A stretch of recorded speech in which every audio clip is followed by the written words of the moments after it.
নমস্কার, আমি সুকৃতি দান। আশা করি আমরা সবাই ভালো আছেন। আপনারা সবাই দেখছেন অ্যাস্ট্রো সলিউশন।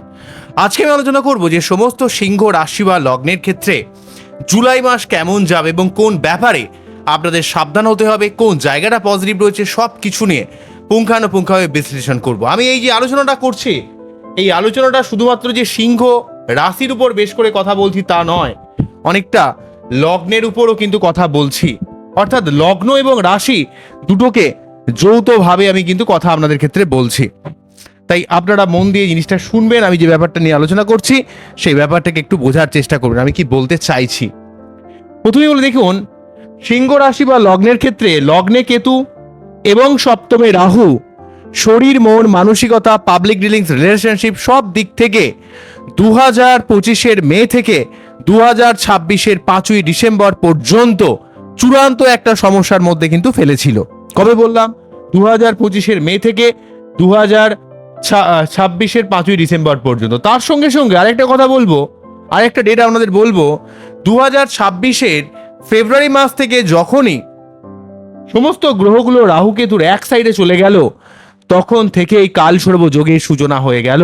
তাই 2026-এর ফেব্রুয়ারি থেকে 1 আগস্ট পর্যন্ত রাহু কেতু এক সাইডে গ্রহগুলো অবস্থান করার জন্য আপনাদের জীবনে শরীর টরীর খারাপ যাওয়া, মন মানসিকতা খারাপ যাওয়া, এমনি রাহু কেতু লগ্ন সপ্তমের কারণে শরীর, মন, মানসিকতা, পাবলিক ডিলিংস, রিলেশনশিপ, লোকের সঙ্গে সম্পর্ক, ভুল বোঝাবুঝি, অসৎ চরিত্রের পুরুষ বা মহিলা, আপনি যদি পুরুষ হন তাহলে মহিলার দিক থেকে সাবধান হতে হবে, যদি মহিলা হন তাহলে পুরুষের দিক থেকে আপনাকে সাবধান হতে হবে। এই ব্যাপারটা অলরেডি ছিল। তার সঙ্গে সঙ্গে একটা কথা বলবো, তার সঙ্গে সঙ্গে আপনাদের কাছে আরেকটা কথা আমাকে বলতে হবে যে এই যে কালসর্প যোগ অত্যন্ত বেশি আনস্টেবিলিটি প্রতি ক্ষেত্রে ক্রিয়েট করেছে। এই আনস্টেবিলিটি সিংহ রাশি বা লগ্নের মানুষকে সব দিক থেকে একটা মানসিকভাবে একটা অতৃপ্ত ভাবের মধ্যে রেখেছে। শরীর টরীর খারাপ যাচ্ছে, মন মানসিকতা খারাপ যাচ্ছে, টাকা পয়সার চাপ আপনাকে বিভিন্ন সমস্যায় মাঝে মাঝে কিন্তু জর্জরিত করার চেষ্টা করছে। তো এই কালসর্প যোগটার জন্য একটু নেগেটিভিটি রয়েছে, কিন্তু অন্যান্য গ্রহগুলোর সমন্বয় যদি আমরা দেখি, সেটা হচ্ছে মঙ্গলকে আমরা টোটালি জুলাই মাসে কিন্তু দশম ভাবে পাবো। তো এই দশম ভাবে মঙ্গলের এই অবস্থান সমস্ত সিংহ রাশি বা লগ্নের কর্মের জায়গায় উন্নতি করা, কর্মকেন্দ্রিক উচ্চ পদস্থ কোনো কর্মীর থেকে আপনার কিছু উপঢৌকন বা ভেট বা আপনার কিছু লাভ বা কর্মোন্নতি বা পদোন্নতি বা সেই সঙ্গে নতুন কোনো কর্মপ্রাপ্তির সম্ভাবনা মঙ্গলদেব কিন্তু তৈরি করবে। যেহেতু মঙ্গলদেব সিংহ লগ্ন বা রাশির ক্ষেত্রে নবমপতি এবং চতুর্থপতি, সে যেহেতু দশম ভাবে যথেষ্ট স্ট্রংলি ভাবে অবস্থান করছে, তাই সমস্ত সিংহ রাশি বা লগ্নের দীর্ঘদিনের কোনো কর্ম, দীর্ঘদিনের কোনো আশা সার্বিকভাবে পূরণ করতে সাহায্য করবে মঙ্গলদেব। এবং মঙ্গলদেব চতুর্থ তার এখানে অবস্থান করে তার চতুর্থ দৃষ্টির মাধ্যমে লগ্নকে দেখছে, সপ্তম দৃষ্টির মাধ্যমে চতুর্থ ভাবকে দেখছে এবং অষ্টম দৃষ্টির মাধ্যমে পঞ্চম ভাবকে দেখছে। তাই যেহেতু এখানে মঙ্গল সিংহ রাশি বা লগ্নের ক্ষেত্রে মেনলি ভাবে নবমপতি এবং দ্বিতীয়পতি, তাই আপনার কর্মের জায়গায় একটা ভাগ্যোন্নতি এবং সেই সঙ্গে পরিবার কেন্দ্রিক জায়গা অনেকটা হেল্প করবে। নবমপতি এবং চতুর্থপতি, তাই পরিবার কেন্দ্রিক জায়গা অনেকটা হেল্প করবে, ভাগ্যে একটা সার্বিক সহযোগিতা পাবেন। ঠিক আছে। অন্যদিক থেকে ঘরবাড়ি করার ব্যাপারে, পারিবারিক দিক থেকে ঘরবাড়ি কোনো পরিষ্কার পরিচ্ছন্ন বা সার্বিকভাবে কোনো রকম যারা ঘরবাড়ি করার চেষ্টা করছেন বা জায়গা জমি কেনার চেষ্টা করছেন বা কোনো রকম রেজিস্ট্রি করার চেষ্টা করছেন, গাড়ি বাড়ি কেনার চেষ্টা করছেন, সেক্ষেত্রে সেই জায়গাটা কিন্তু একটা পজিটিভ ব্যাপার কিন্তু তৈরি করে দেবে। যেহেতু এখানে মঙ্গলদেব চতুর্থ ভাবকে দেখছে, মঙ্গল লগ্ন বা রাশিকে প্রভাবিত করার জন্য আপনার শরীর, মন, মানসিকতার মধ্যে একটা স্ট্রংলি মেন্টালিটি তৈরি করবে, আপনাদের মধ্যে কনফিডেন্স লেভেলকে অনেক গুণে কিন্তু বাড়িয়ে দেবে। অন্যদিক থেকে বলতে গেলে এই মঙ্গলদেব পঞ্চম ভাবকে দেখার জন্য আপনার সন্তান প্রাপ্তি, আপনার প্রেম ভালোবাসা, রোমান্টিকতা, আপনার ক্ষেত্রে সার্বিক বুদ্ধির দ্বারা আপনার জীবনে অনেক সমস্যা সমাধান করার ব্যাপারে মঙ্গলদেব যথেষ্ট আপনাদের জীবনে একটা পজিটিভ ফল দেওয়ার চেষ্টা করবে। তাই মঙ্গলদেবের এই অবস্থান অত্যন্ত গুরুত্বপূর্ণ হচ্ছে, এই নিয়ে কোনো সন্দেহ নেই। অন্যদিক থেকে বৃহস্পতি উচ্চস্থ হয়ে কর্কট রাশি বা লগ্নের ঘরে অবস্থান করছে। বৃহস্পতি আপনাদের ক্ষেত্রে যেহেতু সিংহ রাশি বা লগ্নের ক্ষেত্রে বৃহস্পতিদেব পঞ্চমপতি এবং অষ্টমপতি দ্বাদশভাবে থাকছে।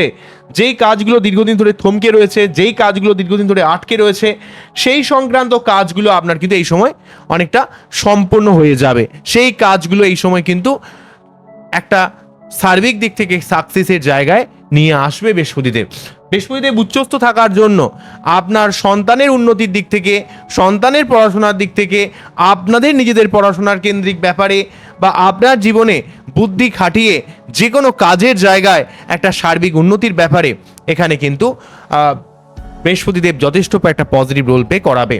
ঠিক আছে, যেহেতু বৃহস্পতিদেব এখানে দ্বাদশভাবে অবস্থান করে এবং বিদেশ যাত্রা, বিদেশ থেকে অর্থ ইনকাম বা আপনার জীবনের সার্বিক সমস্যাকে নির্মূল করার দিক থেকে অনেকটা হেল্প করবে। এবং এই বৃহস্পতিদেব এখান থেকে চতুর্থ ভাবকে দেখছে, তাই পরিবার কেন্দ্রিক জায়গায় একটা জুলাই মাসে সার্বিক উন্নতির যোগ কিন্তু আমি দেখতে পাচ্ছি। এটা অত্যন্ত পজিটিভ রয়েছে। অ্যাকচুয়ালি মঙ্গলও দেখছে, বৃহস্পতিও দেখছে, আবার বৃহস্পতি এখান থেকে ষষ্ঠভাবে দেখার জন্য রোগ ঋণ শত্রুতার জায়গায় শুভ ফল পাবেন। আপনার কোনো রকম ঋণ থাকলে সেটা শোধ করতে পারবেন, কোনো রকম শত্রুতা সংক্রান্ত সমস্যা থাকলে সেটা অনেকটা নির্মূল হবে। রাহু যে লেভেলে সমস্যা ক্রিয়েট করছে এবং আপনার জীবনের উত্তরাধিকার সূত্রে সম্পত্তি প্রাপ্তি বা ফাটকা কিছু ইনকামের দিক থেকে, আপনার জীবনের সার্বিক প্রাপ্তিযোগের দিক থেকে, আপনার জীবনে দীর্ঘমেয়াদী কোনো সমস্যা সমাধানের দিক থেকে বৃহস্পতিদেব কিন্তু হেল্প করবে। অন্য দিক থেকে আমরা বলবো যে শুক্র বুধকে নিয়ে বৃহস্পতি বসে রয়েছে, কিন্তু আমরা দেখবো যে 5ই জুলাই শুক্রদেব রাশি পরিবর্তন করে সিংহ রাশির ঘরে প্রবেশ করবে। এখানে শুক্রদেব কিন্তু চলে যাবে, শুক্রদেব কিন্তু এখানে সিংহ রাশির ঘরে চলে যাবে এবং সেক্ষেত্রে যাই হোক আমি এটা দেখাতে পাচ্ছি না, এখানে শুক্রদেব এই ঘরে প্রবেশ করবে এবং এই শুক্র কেতু যোগ সমস্ত সিংহ রাশি বা লগ্নের ক্ষেত্রে সার্বিকভাবে যেহেতু এখানে দশমপতি এখানে লগ্নে যাবে, তাই কর্মের জায়গাও কিন্তু শুক্রদেব যথেষ্ট উন্নতি করানোর চেষ্টা করবে। আপনার মন মানসিকতার মধ্যে একটা পজিটিভ মেন্টালিটি তৈরি করবে। কেতুর নেগেটিভিটিটাকে কিন্তু শুক্রদেব অনেকটা কাটিয়ে দেওয়ার চেষ্টা করবে। আপনার জীবনে অর্থ, আপনার জীবনে প্রাপ্তি, আপনার জীবনে সুখ, লাইফ পার্টনারের সঙ্গে সহযোগিতা, তার সঙ্গে রোম্যান্টিকতা, তার সঙ্গে মানসিক বা শারীরিকভাবে যে যোগাযোগ, সেই জায়গাটা কিন্তু অনেকটা বৃদ্ধি করবে। কিন্তু শুক্র কেতু যুক্ত হলে কিছুটা ডিট্যাচমেন্ট তৈরি করে, কিছুটা ভোগের দিক থেকে মাঝে মাঝে ডিস্টারবেন্স ক্রিয়েট করে, লোয়ার অর্গান সংক্রান্ত কিছুটা সমস্যা এবং সেই সঙ্গে একটু সর্দি কাশির সমস্যা কিন্তু বাড়তে পারে। কারণ শুক্র কেতুর সঙ্গে থাকলে কিছুটা পীড়িত হয়ে যায়, তার জন্য একটু সমস্যা হতে পারে, সেই ব্যাপারে অবশ্যই সাবধান হবেন। অন্যদিক থেকে 7ই জুলাই এখানে বুধ রাশি পরিবর্তন করে ব্যাকে গিয়ে মিথুন রাশির ঘরে বক্রী হয়ে যাবে। যেহেতু বুধ হচ্ছে সিংহ রাশির বা লগ্নের ক্ষেত্রে একাদশপতি এবং দ্বিতীয়পতি, তাই অর্থ সম্পর্কিত ব্যাপারে জবে থেকে বুধ এখানে রেট্রোগেট হয়ে যাবে 7ই জুলাই থেকে আপনাদের প্রত্যেককে কিন্তু যে কোনো ধরনের কানেকশন বা কমিউনিকেশন ব্যাপারে সাবধান হতে হবে। অর্থকেন্দ্রিক জায়গায় বিনিয়োগ করার ব্যাপারে প্রতিটা সিংহ রাশি বা লগ্নের মানুষকে একটু বুঝে শুনে বিনিয়োগ করতে হবে, না হলে কিন্তু সমস্যা বাড়বে, না হলে ক্ষেত্রে কিন্তু অস্থিরতা বাড়বে। এই ব্যাপারটা একটু দেখে নিতে হবে। যেহেতু এক্ষেত্রে বুধ কিন্তু রেট্রোগেট থাকবে, রেট্রোগেট হয়ে 11th হাউসে সক্ষেত্রী থাকার জন্য অনেক দিক থেকে অনেক সুযোগ নিয়ে আসবে, কিন্তু মাঝে মাঝে আপনার মাথা গরম করার কারণে, স্টেট কার্ড কথা বলার কারণে অনেক সুযোগ নষ্ট হতে পারে। সেই ব্যাপারে একটু সাবধান হবেন। নিজের বাক্য বা বাণীকে সংযত করবেন, কেন বুধ কিন্তু মাঝে মাঝে যখনই রেট্রোগেট হয় তখন কিন্তু উপস্থিত বুদ্ধিকে অনেক ভুল করায়। ঠিক আছে, অনেক ক্ষেত্রে ভুল ভাল একটা সিদ্ধান্ত নেওয়ার ব্যাপারে দিকে কিন্তু আপনাকে প্রমোট করে। তো যাই হোক, অন্যদিক থেকে 16ই জুলাই পর্যন্ত আমরা সূর্যদেবকে এখানে দেখতে পাচ্ছি 11th হাউসে। তো লগ্নপতি বা রাশিপতি 11th হাউসে থাকার জন্য এই মাসের 2টো সপ্তাহ, বিশেষ করে 16 তারিখ পর্যন্ত আপনারা অনেক দিক থেকে একটা আর্থিক রিটার্ন পেতে পারেন, আর্থিক উন্নতি হতে পারে। আপনাদের জীবনে আর্থিক দিক থেকে অনেক একটা প্রাপ্তিযোগের সম্ভাবনা, যে কাজে দীর্ঘদিন ধরে থমকে রয়েছে, যে কাজ দীর্ঘদিন ধরে আটকে রয়েছে, সেই কাজ থেকে আপনার কিছু লাভ কিন্তু অবশ্যই ঘটাতে পারে। যেহেতু এখানে বলতে গেলে যেহেতু এখানে সমস্ত সিংহ রাশি বা লগ্নের ক্ষেত্রে সূর্যদেব 11th হাউসে অবস্থান, আপনাদের প্রথম 2টো সপ্তাহ যে কোনো প্রাপ্তিযোগ, সেটা কোনো পদোন্নতি, সেটা কোনো সম্মান, সেটা কোনো অর্থ, সার্বিক প্রাপ্তিযোগের দিক থেকে এক বিশেষভাবে একটা পজিটিভ ফল কিন্তু সমস্ত সিংহ রাশি বা লগ্নের মানুষের উপর এখানে সূর্যদেব প্রদান করবে। তারপর 16ই জুলাইয়ের পর সূর্যদেব দ্বাদশভাবে চলে যাওয়ার পর একটু খরচ বাড়তে পারে, একটু শরীর টরীর খারাপ হতে পারে, তাই আপনাদের একটু শরীর স্বাস্থ্যের ব্যাপারে কিন্তু যত্নশীল এমনিতেই হতে হবে। ঠিক আছে, সূর্যদেব যখন দ্বাদশভাবে চলে যাবে। অন্যদিক থেকে শনি বসে আছে হচ্ছে আপনাদের অষ্টমভাবে। তো তো অষ্টমভাবে শনি খুবই অধৈর্যবান বানায়, যাদের হাড়ে ব্যথা, কোমরে ব্যথা, গাঁটে ব্যথা, আর্থ্রাইটিসের সমস্যা রয়েছে, দাঁতের সমস্যা রয়েছে, সেই সংক্রান্ত সমস্যা কিছুটা বাড়তে পারে এবং আপনাদের মধ্যে মাঝে মাঝে দুমদাম সিদ্ধান্ত নিয়ে নেওয়া, একটু ভুল করে বসা, এমন একটা ব্যাপার কিন্তু মাঝে মাঝে এই শনি অষ্টমে থাকার কারণে বাড়াতে পারে। এবং সেই সঙ্গে শনি, আপনি যদি একটু পরিশ্রমী হন, চেষ্টা করেন, লড়াই করেন, আপনার জীবনের দীর্ঘমেয়াদী ঝামেলাকে কিন্তু শনি ধীরে ধীরে পার করে দেবে।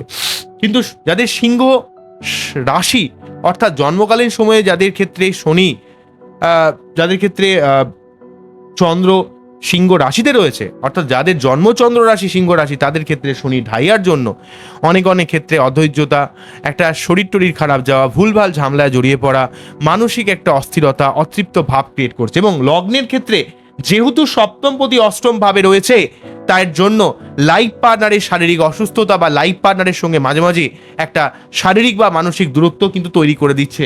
যদিও কিন্তু এখানে বৃহস্পতিদেব অনেকটা জায়গাকে আপনাকে কিন্তু পজিটিভ করার চেষ্টা করছে, বা শুক্রদেব অনেকটা পজিটিভ করার চেষ্টা করছে, কিন্তু শনি আপনার অষ্টম ভাবে থাকার জন্য মাঝে মাঝে একটা অধৈর্য সংক্রান্ত সমস্যা, হাড়ে ব্যথা, কোমরে ব্যথা, গাঁটে ব্যথা, বা লাইফ পার্টনারের সঙ্গে একটু ভুলভাল কারণে একটু বিচ্ছেদ বা ভুল বোঝাবুঝি জায়গা কিন্তু তৈরি করছে।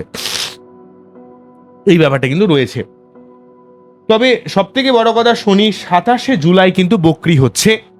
27শে জুলাই যখন শনি বক্রি হবে, তখন কিন্তু সমস্ত সিংহ রাশি বা লগ্নের ক্ষেত্রে শনি বক্রি থাকার জন্য আপনাদের মধ্যে একটা আনস্টেবিলিটি বাড়বে, অধৈর্য পরিমাণ বাড়বে।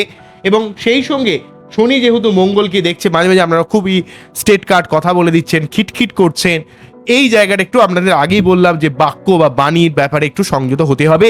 সিংহ রাশি বা লগ্নের মানুষেরা অনেক মন থেকে অনেক ভালো হন, আপনারা অত্যন্ত সাংসারিক হন, অনেক দায়িত্ব পালন করেন, আপনারা অত্যন্ত সম্মানবোধ রয়েছে আপনাদের, আপনাদের নিজেদের কাজের ব্যাপারে বা সম্মানের ব্যাপারে আপনারা মোটেই কিন্তু কোনো রকম কথা সহ্য করতে পারেন না।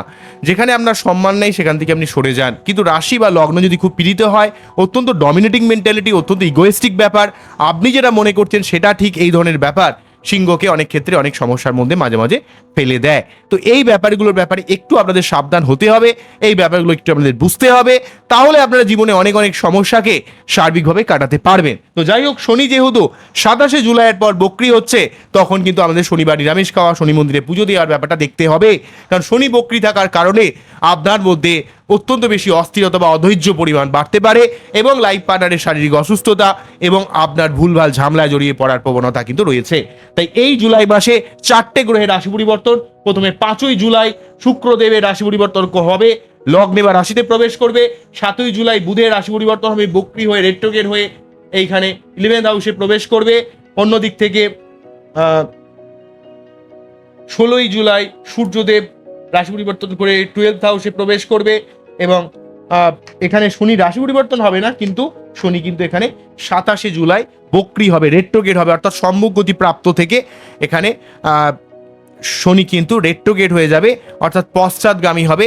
তার জন্য কিন্তু একটু অস্থিরতা এবং আনস্টেবল ভাব কিন্তু বাড়তে পারে। তবে সব থেকে বেশি সমস্যার কারণ কিন্তু সমস্ত সিংহ লগ্ন বা রাশির ক্ষেত্রে আমি যেটা মেনলি ভাবে বলবো, আপনাদের জীবনে এই মুহূর্তে সব থেকে বড় সমস্যার মেন যে কারণ, লগ্ন সপ্তমে রাহুকেতু, এবং সেই রাহুকেতু এবং আপনার কালসর্প যোগের আওতায় পড়েছে বলে সব থেকে বেশি আপনার সমস্যাগ্রস্ত রয়েছেন। এবং সেই সঙ্গে সিংহ রাশিরা সব থেকে বেশি সমস্যাগ্রস্ত হচ্ছেন। মাইন্ডের মধ্যে একটা কনফিউশন, লগ্ন বা রাশির ক্ষেত্রে দুটোই কিন্তু রয়েছে, কিন্তু রাশির ক্ষেত্রে সব থেকে বড় আরো চাপ হচ্ছে সেটা হচ্ছে অষ্টম ভাবে শনি থাকার কারণে আপনার মাঝে মাঝে লাইফ পার্টনারের সঙ্গে একটা ভুল বোঝাবুঝি ব্যাপার তৈরি করছে, বা আপনার জীবনে এই সময় কিছু কিছু ক্ষেত্রে ডিসিপ্লিন ব্যাপারটা ব্রেক করলে সিংহ রাশিকে জীবনে কিন্তু অনেক বড় দাম দিতে হবে। এই ব্যাপারে আপনাদের সাবধানতা অবলম্বন করতে হবে। এই সময়টাকে ঠিক করার জন্য যদি আপনার শরীর সংক্রান্ত সমস্যা যায়, তাহলে অবশ্যই কেতুর মন্ত্র পাঠ করুন। আর যদি আপনার রিলেশন সংক্রান্ত কোনো সমস্যা যায়, তাহলে অবশ্যই আপনার রাহুর মন্ত্র পাঠ করুন। রাহুর যে মন্ত্র, ওং ভ্রাম ভ্রীম ভ্রম সহা রাহবে নমঃ, ওং ভ্রাম ভ্রীম ভ্রম সহা রাহবে নমঃ, ওং ভ্রাম ভ্রীম ভ্রম সহা রাহবে নমঃ। আর যদি আপনার নিজস্ব কোনো কনফিডেন্সের অভাব হয়, সবসময় একটা কনফিউশনের মধ্যে পড়ে যান, তাহলে অবশ্যই কেতুর মন্ত্র পাঠ করুন। কেতুর যে মন্ত্র, ওং স্ত্রাম স্ত্রীম স্ত্রম সহা কেতবে নমঃ, ওং স্ত্রাম স্ত্রীম স্ত্রম সহা কেতবে নমঃ, ওং স্ত্রাম স্ত্রীম স্ত্রম সহা কেতবে নমঃ। প্রতি শনিবার নিরামিষ খান, শনি মন্দিরে পুজো দিন, প্রতিদিন সূর্য প্রণাম করুন। এবং যেহেতু এই মুহূর্তে জুলাই মাসে প্রথমে 7ই জুলাই বুধ বক্রী হবে এবং 27শে জুলাই শনি বক্রী হবে, তাই আপনাদের 7ই জুলাইয়ের পর থেকে যে কোনো কানেকশন বা কমিউনিকেশন বা অর্থ বিনিয়োগের ব্যাপারে আপনাকে সাবধান হতে হবে। এবং 27শে জুলাই যেহেতু শনি বক্রী হচ্ছে, তার আগে থেকে আপনাদের যে কোনো ধরনের অস্থিরতাকে পরিত্যাগ করুন এবং আপনাদের সবসময় লাইফ পার্টনারকে সম্মান দিন, নিজেরা শান্ত থাকুন, শনিবার নিরামিষকে পুজো দিন। আপনাদের ক্ষেত্রে বেসিক রেমেডির কথা আমি বারে বারে প্রতিটা সিংহ রাশি বা লগ্নের মানুষকে বলে থাকি যে আপনাদের অবশ্যই রাহুর মন্ত্রপাঠ, প্রতি মঙ্গলবার 3 বার করে হনুমান চল্লিশা পাঠ এবং সেই সঙ্গে মঙ্গলবার 3 বার করে আপনার হনুমান চল্লিশা পাঠ যেমন খুব গুরুত্বপূর্ণ হয়, তেমন কিন্তু আপনার প্রতিদিন সূর্য প্রণামও কিন্তু অত্যন্ত গুরুত্বপূর্ণ হয়। রাহুর মন্ত্রপাঠ, সূর্য প্রণাম এবং মঙ্গলবার 3 বার করে হনুমান চল্লিশা, এগুলো করলে আপনারা জীবনে অনেক সমস্যাকে কাটাতে পারবেন এবং আপনার জীবনে অনেক অসাধ্য সাধন কিন্তু ডেফিনেটলি ভাবে হবে। কারণ সিংহ লগ্ন বা রাশির মধ্যে এক অফুরন্ত ক্ষমতা রয়েছে, কিন্তু আপনারা অনেক সময় যে ভুল করেন সেটাকে মোটেই মানতে চান না। অনেক সময় কোনো ভুল পথে গেলে সেটাকে স্ট্যান্ড করাতে চান যে আপনি ঠিক রয়েছেন, আপনার কোনো ভুল হয় না।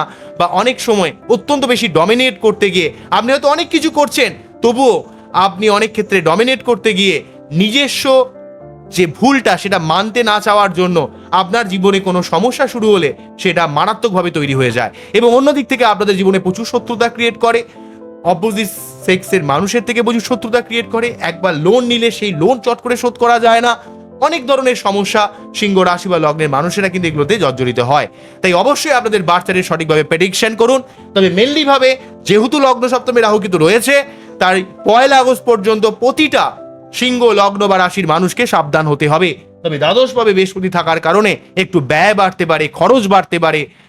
যেমন এখানে বৃহস্পতি দ্বাদশভাবে থাকার জন্য আপনার বিদেশ যাত্রা, বিদেশ থেকে অর্থ ইনকাম, আধ্যাত্মিকতা, উচ্চশিক্ষা বা জীবনে আলটিমেট কোনো কিছু প্রাপ্তির দিক থেকে ভালো হলেও আপনার কিছুটা খরচ বাড়তে পারে, ব্যয় বাড়তে পারে এবং আপনার মধ্যে একটু বেশি রাগ বা জেদ বাড়তে পারে। গুরুস্থানীয় মানুষের সঙ্গে একটু মতবিরোধ বা আপনাকে যে আলটিমেটলি ধরে রয়েছে অনেক সময় তার সঙ্গে আপনি একটা ভুল বোঝাবুঝি করে বসলেন, একটা ইগোয়েস্টিক সমস্যার মধ্যে পড়ে গেলেন। এই জায়গাটাতে একটু সাবধান আপনাদের কিন্তু হতে হবে। আমার এই টোটাল অনুষ্ঠানটিকে আপনাদের কতটা ভালো লাগলো, কতটা আমাকে বুঝলেন, কতটা আমাকে ফিল করলেন, অবশ্যই কমেন্ট সেকশনে জানাবেন।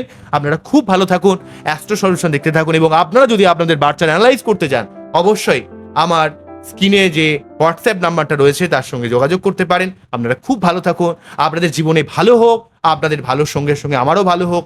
নমস্কার।